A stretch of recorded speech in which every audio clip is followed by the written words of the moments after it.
រូបខ្ញុំកើតមកជាសត្វបលូនតូន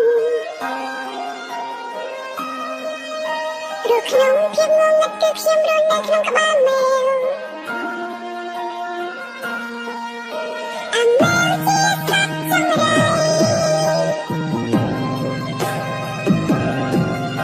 យកសត្វបលូនតូនខុសទីត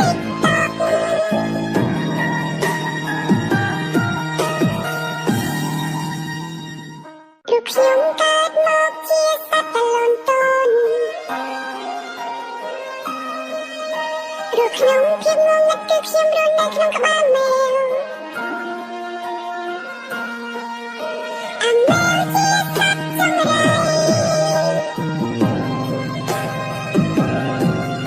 យកសត្វបលូនតូនខុសទីត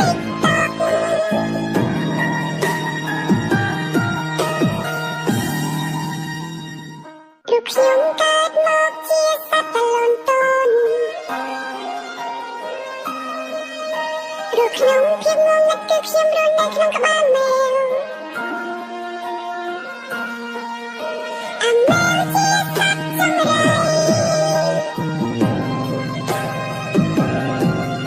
យកសត្វបលូនតូនខុសទីត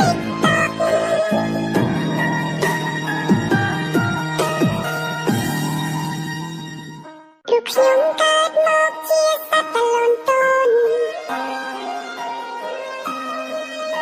រូបខ្ញុំភាពងងឹតគឺខ្ញុំរស់នៅក្នុងក្បាលមេវអាម៉ែជាសត្វចង្រៃ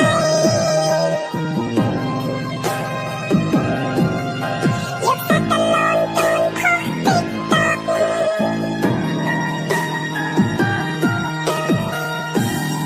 Welcome to Ping Walker.